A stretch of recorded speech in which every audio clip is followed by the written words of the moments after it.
اب اس میں آپ کو گنواتا ہوں یہ امتحانات کڑے کون کون سے امتحان ہیں جن سے انسان گزرتا ہے، جس کا میں نے کہا ہے کامل مرقع ہے حضرت ابراہیم علیہ السلام کی شخصیت میں۔ سب سے پہلا انسان کا امتحان جو ہے اس کے عقل کا، شعور کا،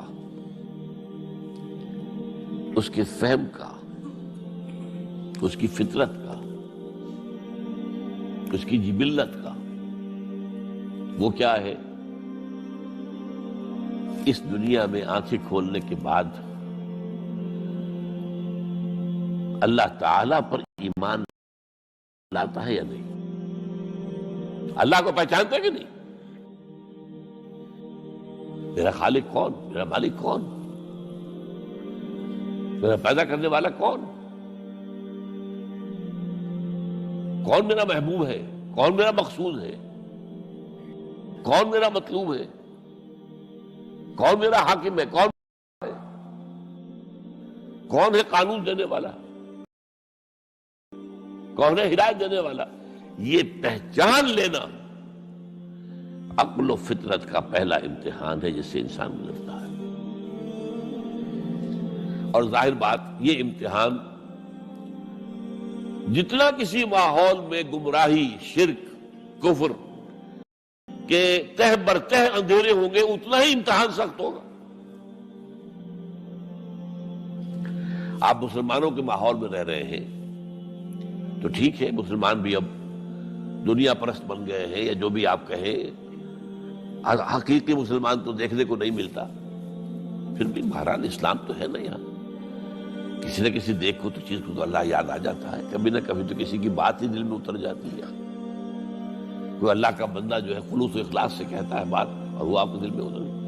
آپ ایسے معاشرے کا تصور کیجیے جہاں سرے سے ہدایت ہے ہی نہیں، کفر ہی کفر ہے، شرک ہی شرک ہے، باطل ہی باطل ہے، اس میں ایک شخص آنکھ کھولے اور پھر وہاں وہ خالق حقیقی کو پہچان لے، یہ ہے سب سے بڑی کامیابی۔ آپ کو معلوم ہے قرآن مجید میں سورہ انعام میں پورا قصہ بیان ہوا ہے۔ جس ماحول میں کہ حضرت ابراہیم نے آنکھ کھولی ہے وہ ماحول کون سا ہے؟ ہر طرح کا شرک وہاں پر انتہائی درجے میں موجود تھا۔ سورج اور چاند اور ستاروں کی پرستش، بتوں کی پرستش، اور سیاسی شرک۔ بادشاہ کہتا تھا میں خدا ہوں، نمرود جو دعویٰ تھا فرعون کا وہی اس کا تھا۔ کہیں سے کوئی توحید، کوئی اللہ کی بات، کوئی نیکی کی بات، کہیں کوئی روشنی، کوئی کرن اس معاشرے میں تھی؟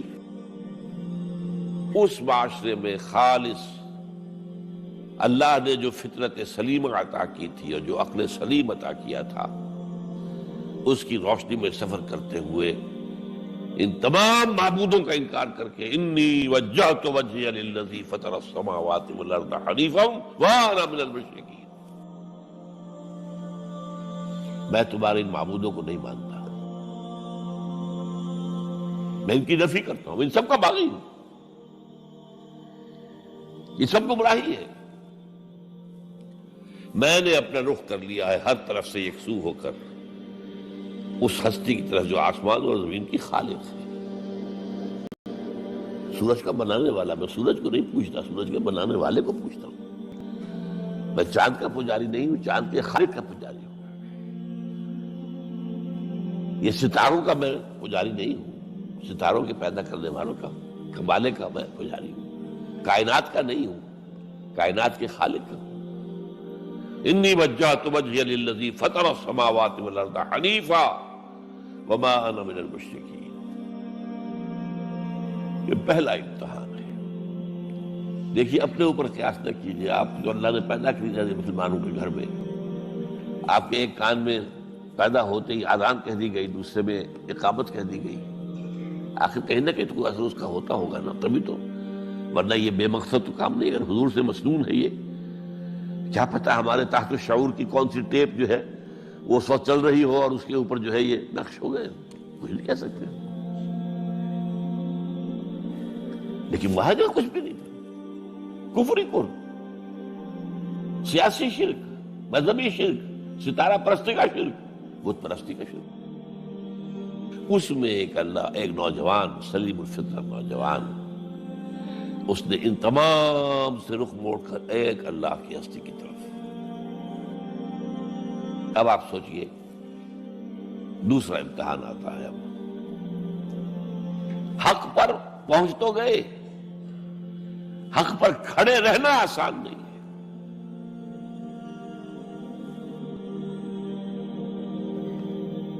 اس کے لیے امتحانات آئیں گے،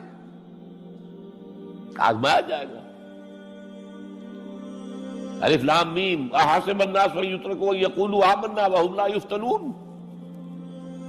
وَلَقَدْ فَتَنَّا الَّذِينَ مِن قَبْلِهِمْ فَلَيَعْلَمَنَّ اللَّهُ الَّذِينَ صَدَقُوا وَلَيَعْلَمَنَّ الْكَاذِبِينَ۔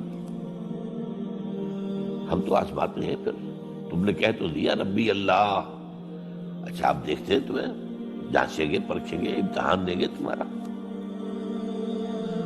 وہ امتحان کیا تھا؟ اسی کو کہا رسول حامیم سجدم ان الذین قالوا ربنا اللہ ثم استقاموا، بے شک وہ لوگ جنہوں نے کہا ہمارا رب اللہ ہے اور پھر جم گئے۔ یہ جم جانا جو ہے اس استقامت میں قیامت مضمن ہے۔ سب سے پہلے گھر میں جنگ ہوئی، باپ کہتا ہے ابراہیم کیا اراغب انت عن آلہتی یا ابراہیم، اے ابراہیم یہ کیا تم میرے آلہہ، میرے جو معبود ہیں ان سے تم نے روگردانی کر دی ہے۔ اور ابراہیم سمجھا رہے ہیں یا ابت، ابا جان انی جانی من العلم ما لم یاتک فاتبعنی اہدک صراطا سویا۔ ابا جان میرے پاس وہ علم آیا ہے جو آپ کے پاس، مجھے اللہ نے وحی کے ذریعے سے ہدایت کاملہ عطا کر دی ہے، تو آپ کو میری پیروی کرنی پڑے گی۔ دیکھیے بات الٹی ہو رہی ہے، وہ باپ ہے تم بیٹے ہو، وہ کہہ سکتا ہے میں نے اپنے دودھ پہ سوے کیے، تم کل کے بچے، آج تم مجھ سے مانگ رہے ہو، مطالبہ کر رہے ہو، دلیل پہلے دے دی ہے۔ یا ابت انی قد جانی من العلم ما لم یاتک، وہ علم کا وہ شعبہ آپ کے پاس ہے ہی نہیں جو اللہ نے مجھے وحی کے ذریعے سے دے دیا ہے، یاد آپ کو میری پیروی کرنی ہوگی۔ یا ابت لا تعبد الشیطان، ابا جان دیکھیں شیطان کی پیروی نہ کیجیے، انہ کان للرحمن عصیا، وہ تو رحمان کا بڑا گنہگار تھا، سرکش تھا، باغی تھا۔ یا ابت انی اخاف ان یمسک عذاب من الرحمن فتکون للشیطان ولیا، ابا جان مجھے بڑا اندیشہ ہے کہ آپ کہیں اللہ کی نگاہ میں شیطان کے ساتھیوں میں شمار نہ ہو جائیں اور پھر آپ پر اللہ کا عذاب نہ آ جائے۔ لیکن جواب کیا دیا باپ نے؟ اراغب انت عن آلہتی یا ابراہیم لئن لم تنتہ لارجمنک واہجرنی ملیا، اے ابراہیم میرے آلہہ، میرے معبودوں سے روگردانی کر رہا ہے، باز نہیں آؤ گے سنسار کر دوں گا، پتھر مار مار کے ہلاک کر دوں گا، اور نکل جاؤ، دفع ہو جاؤ میری نگاہوں کے سامنے سے۔ وہ فطرت سلیمہ کا حامل نوجوان کیا کہتا ہے؟ قال سلام علیک، اچھا ابا جان آپ پر سلامتی ہو، میں قال سلام علیک، میں جاتا ہوں، گھر چھوڑ کے جا رہا ہوں، لیکن میں اپنے رب سے آپ کے لیے دعا کروں گا کہ وہ آپ کو ہدایت دے۔ وہ بان ہے، مجھے امید ہے کہ وہ میری اس دعا کو رد نہیں کرے۔ اب اس سے آگے بات بڑھی، ابراہیم سوچتے ہیں کہ ان لوگوں کے اوپر کوئی تیشہ زوردار مارنا ہوگا، یہ جاگنے کو تیار نہیں ہے۔ میں ان سے کہتا ہوں تو ہاں کہتے ہیں، ہاں ٹھیک تو کہہ رہے ہو تم، لیکن نہیں بھائی یہ ہمارے آباء و اجداد کا دین ہے، اس پہ چلے آ رہے ہیں، کیسے چھوڑ دیں ہم؟ بات تو تمہاری ٹھیک لگتی ہے ابراہیم، تم بات تو صحیح کر رہے ہو، لیکن سورہ عنکبوت میں فرمایا مودۃ بینکم فی الحیاۃ الدنیا، حضرت ابراہیم نے کہا تم اپنے دنیا کی زندگی کی محبتوں کی وجہ سے جھگڑے ہوئے ہو، ورنہ تمہیں معلوم ہے میں نے کھول دیا تم پر کہ یہ سب بکواس ہے، یہ تمہارے عقائد جو ہیں بے بنیاد ہے، لیکن دنیاوی محبتیں یہ تعلق جو ہے تمہیں کھڑا کیے ہوئے ہیں۔ جب انہوں نے دیکھا کہ ان پر اسی اقبال کا شعر ہے کہ پھول کی پتی سے کٹ سکتا ہے ہیرے کا جگر، مرد ناداں پر کلام نرم و نازک بے اثر. مرد ناداں پر کلام نرم و نازک، اس کے اوپر تو وہ ہتھوڑا چلانا پڑتا ہے. وہ ہتھوڑا چلانے کی سوچی. ان کا کوئی تہوار باہر میدان میں جا کے وہ پوجا کرنی تھی کسی خاص ستارے کی، اور پورا شہر خالی ہو جانا تھا. حضرت ابراہیم نے کہا میری طبیعت تو ٹھیک نہیں، میں تو آپ لوگوں کے ساتھ نہیں جاؤں گا، آپ جائیے. سب چلے گئے، پورا شہر خالی ہو گیا. اب انہوں نے ہاتھ میں ہتھوڑا لیا، وہ بت خانے میں گھس گئے اور سب بتوں کو توڑ کے چورا چورا کر دیا. لیکن طبیعت میں ایک عجیب قسم کا ایک مٹھاس والا مزاح تھا، تو اس ایک سب سے بڑے بت کو چھوڑ دیا اور اس کے کندھے پر وہ تیشہ رکھ دیا. اب جو وہ رات کو واپس آئے ہوں گے، آپ سوچئے ذرا، آج بھی ہندوستان کے شہر متھرا میں یا بنارس میں کہیں بتوں کے ساتھ کے کوئی حشر کر دے تو کیا قیامت آئے گی. کیا کیا؟ من فعل ھذا بآلہتنا، کون ہے وہ جس نے ہمارے معبودوں کا یہ حشر کیا ہے؟ بہت کچھ کر کے کچھ لوگ، ہاں ہم سنتے تھے ایک نوجوان جو ہے وہ کوئی ان کا ذکر کیا کرتا تھا ان بتوں کا کہ ان میں کچھ نہیں ہے، کچھ نہیں ہے، کچھ باغیانہ خیالات کا اظہار کیا کرتا تھا. وہ ابراہیم بلاؤ، حاضر کیا گیا. یا ابراہیم انت فعلت ھذا، کیا اب تم نے کیا؟ مجھ سے کیا پوچھتے، اس بڑے بت سے پوچھو، اس سے پوچھو. بھائی سارے ٹوٹے ہوئے، یہ سالم کھڑا ہے. اور نمبر 2 جسے کہتے ہیں پولیس کی اصطلاح میں آلہ واردات، قتل کیا تھا تو کس چیز سے کیا تھا وہ بھی برآمد ہو گیا، وہ چھری بھی مل گئی ہے، اس پر خون کے دھبے بھی ہیں. اور آج تو آپ کو معلوم ہے کہ خون کے قطرے سے بھی پتہ چل جاتا ہے کہ کس کا خون تھا، جینیٹکس کے ذریعے سے. تو اس نے کیا ہوگا. کہ ابراہیم وقل کے ناخن لوگ ان سے پوچھے، یہ بات کرتے کوئی؟ اف لکم، تم ہے تم پر، تم پوچھتے ہو ان کو جو بات تک نہیں کر سکتے، جو اپنا دفاع نہیں کر سکتے، جو اپنے آپ کو بچا نہیں سکتے. ایک عام انسان بھی دفاع کرتا ہے اپنا.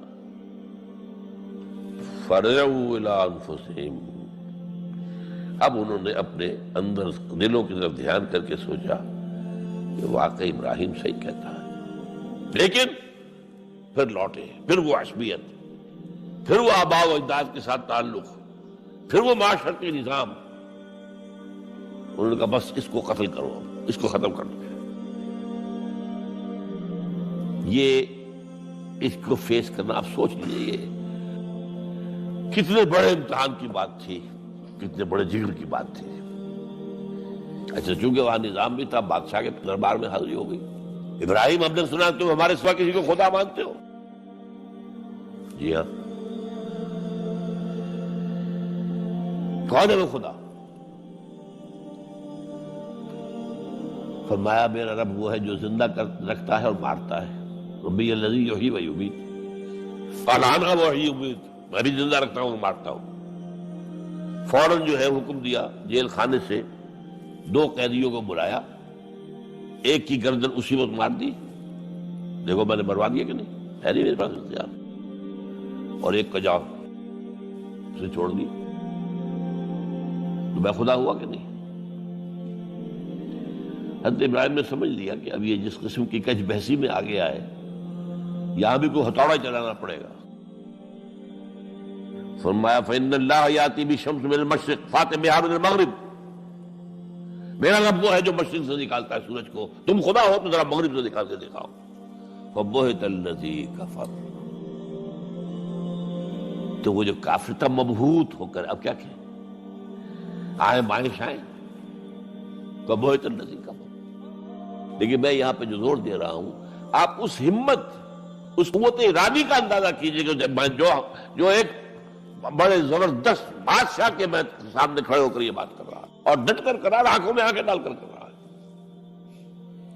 ان الذین قالوا ربنا اللہ ثم استقاموا تتنزل علیہم الملائکہ